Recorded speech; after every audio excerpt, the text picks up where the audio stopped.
Hello and welcome to another video. In this one we're going to do a little spreadsheet warrior, as I haven't done that for a while and I should do it more because it's fun.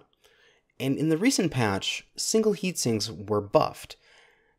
Now they're getting quite close to the performance of double heatsinks. The single heatsink is now at 0.13 heat per second and the double heatsink is at 0.15. There is only a 0.02 heat per second difference between the two pieces of equipment.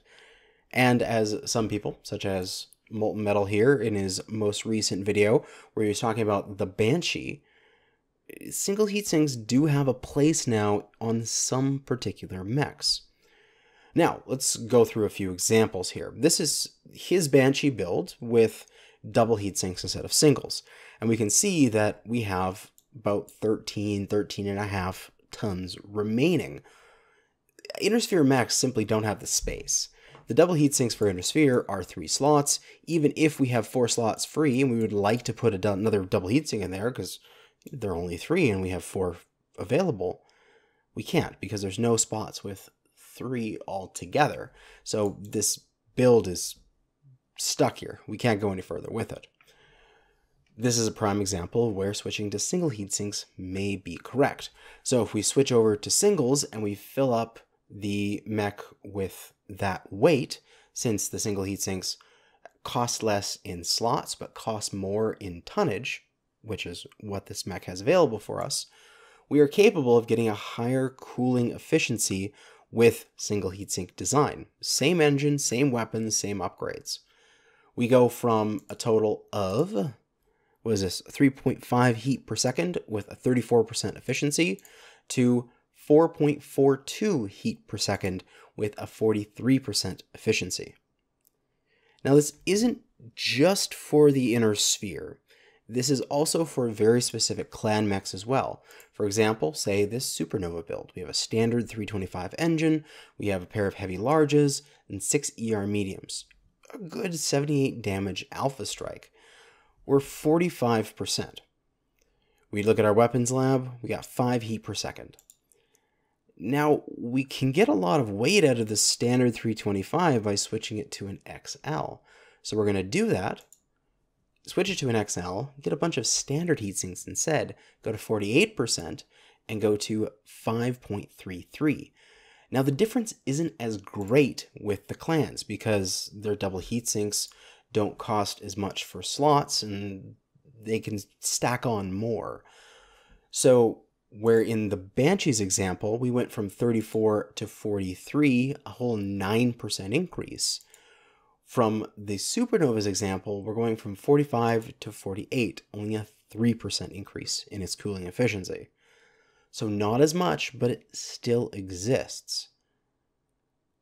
And how you can figure this out of basically how much tonnage you need in order to equivalent an appropriate quantity of double heatsinks is I made a little table for you.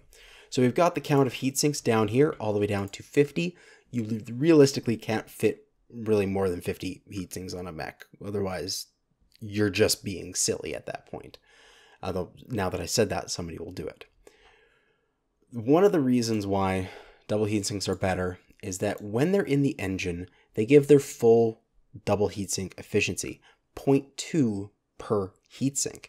These first 10 here are the internals, where the single heatsinks don't. They're still the 0.13 from the new patch. So after that's done, we can see that there's only 1.3 dissipation for the single heatsink internals, and there's a full 2. So we're already down 0.7. It's the gap just starts to widen still slowly from there, but that's the big jump here.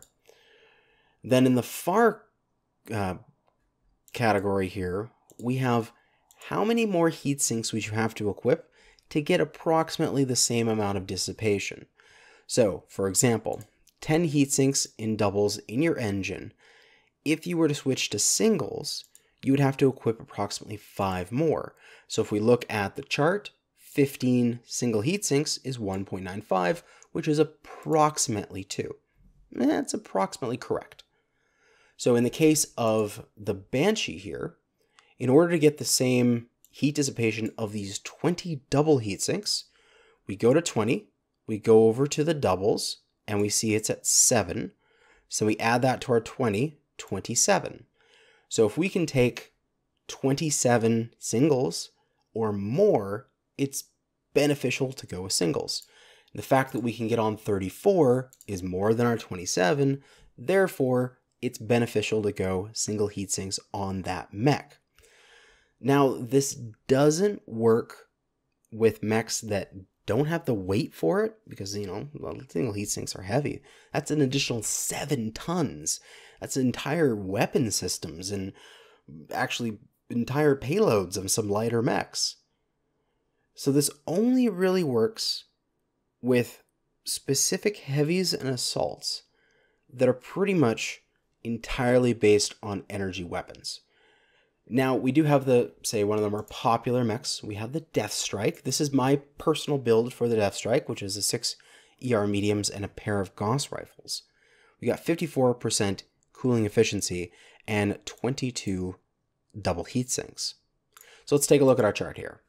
We've got 22, which is going to give us 3.8 heat efficiency with the Death Strike. And if we check that, go into the weapons lab, we've got 3.8, so that's correct. We're going to have to take 7 more. So if the 22 here, we're going to have to take 29 singles in order to get anywhere near the same quantity of heat dissipation. If we take this mech and we retrofit it with singles instead, even taking Pharaoh, now that we can because we have reduced space because the singles are more compact, we can only get 24. So this particular build doesn't get the benefit of going to single heat sinks. It's still better to stay in doubles for this build. But that is how you can find out whether or not your build would be beneficial to go to singles, is go on here, find the amount of heat sinks that you can equip with your build, like in this case 22, find that, go across, get how many more you have to add, then go to that number and see if you can actually take that many singles.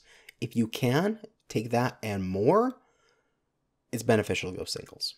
But yeah, it's going to be worthwhile on heavies and assaults that are primarily energy based, because it's those mechs that need the heat efficiency, and it's those mechs that have light weapons, because that's what energy weapons do. They're light and they cause a lot of heat.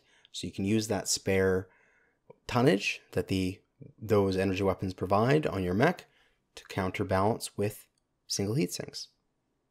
It's a little bit of a spreadsheet warrior for you. There are a few mechs that I actually might just retrofit with singles now, because they would be better. Certain Battlemaster designs, certain Banshee designs, stuff like that. But that is going to be it for now. Check out the Spreadsheet Warrior if you wish to see this chart for yourself. And yeah, thanks for watching, and good hunting.